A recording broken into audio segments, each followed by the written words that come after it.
Masoti ni president ya Nyanza Region bodaboda. Leo hii nimekuwa na viongozi wangu wa Kisii County pamoja na president wa Kisii County kuongea juu ya maisha yangu ambayo nimetishwa na CCIO, akisema kwamba mimi nina bunduki kwangu, anataka kuja niwekee zingine ili aweze kunipeleka kotini ama niue.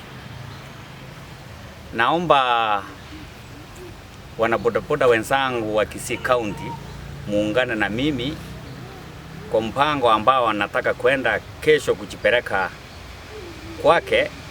Kama ako tayari kwenda kufanya search kwangu, tuende mimi, kwa sababu sina bunduki kwangu, niko tayari tuende na yeye. Na kama yeye kweli anafanyia serikali ya Kenya na ameandikwa kama polisi, siache mchana, tuende mchana afanye search, bunduki kupatikana nifungu. Kama hakuna, na yeye pia nimpeleke kotini. Mimi niko na bibi na watoto. Pia bibi yangu ako na matiti kama yeye.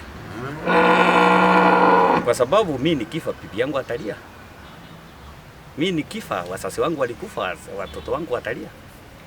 Yeye pia ajue kwamba ni mama ako na watoto. Pia yeye akipata shida kama yangu, watoto wake watalia, bwana yake atalia. Kwa hivyo afanye haki. Naomba wewe mama CCIO Kisii County, fanya haki. Fanya tu haki vile uliachiliwa kazi kufanyia mwananchi kazi. Sina mengi, nasema wana bodaboda wenzangu, nitakapowaita kesho kunisindikiza kwenda kuandika kule kwake, muungane na mimi, tufuatane na yeye, tuende kwangu, afanye vile nataka. Mimi nina uchungu sana kwa sababu ya huyu ndugu yangu vile umetoka. Mimi nimetoka huko Miruka, huko karibu mpaka wa Nyamira na Kisii. Kesho niko pamoja na wewe, nataka niende nione huyu mama ambaye anasema ya kwamba nyinyi mumekosa. Sisi hatutaki wahalifu, lakini nataka niulize kama yule mtu ametoka Mathare. Je, Kisii tuko na watu ambao wanaua watu na funduki?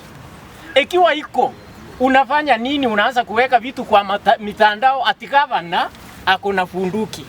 Mbona utangazie mtu wizi? Mimi nilipika kura nikachua imeisha.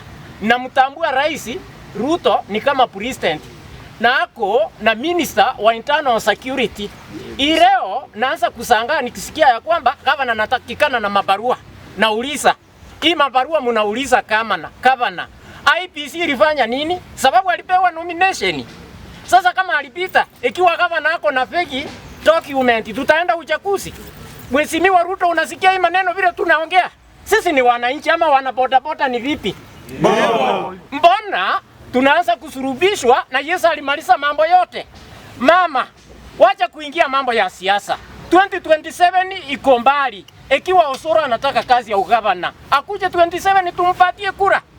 Inaonekana UDA, wewe tulikupikia kura, siku hizi umekeuka, unaona pengine hii ngombe itaenda mahali pengine. Hii sasa ndio unataka kuharibu. Sababu huwezi lazimisha mtu kukura kitu ila hataki. Mumetuletea mpaka upande wa bodaboda. Nafanya nini na tunaelekea wapi? Sisi hatutaishi na wahalifu. Sijasikia Chapeti amevunja nyumba ya mtu. Ukiona vile anaishi, wewe unafikiri ameishi kwa vitu vya wizi? Mambo kama hayo lazima yakomeshwe Kisii. Na nyinyi wanasiasa tafadhali, ikiwa mnataka kura, kuja kwa upole. Iya mchatoseka mumeenda kotini. Osoro, isi utupatie amani, wewe ni kijana mzuri, tunakupenda. Ukikuja kwa mkono wa kusoto, hawa vijana wa bodaboda wote ni wako. Wacha kutunasisi na kutumalishia muda, tunakuja hangaika hapa Kisii. Kila siku vita Kisii, umekonganisha vijana wa bodaboda, hata sisi hatutakubaliana. Sisi ni wananchi, tumechakuliwa na ni lazima tutetee haki yetu mpaka mwisho. Boda power. Asante sana. Leo tumekuja hapa kama viongozi wa bodaboda katika kaunti ya Kisii. Nia yetu kubwa ni tunataka kuhakikisha kuona haki imetendeka kwa wenzetu. Tunauliza serikali kama kweli wanajua hizi bunduki ziko, wasiweke kwa mtandao. Na sisi pia tumetoka nje tunataka tuandamane moja kwa moja, beupe mchana.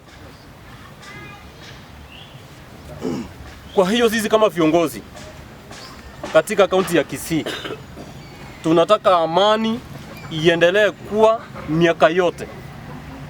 Kama kuna shida, tunaomba serikali njia itafutwe mzuri ya kuhakikisha ya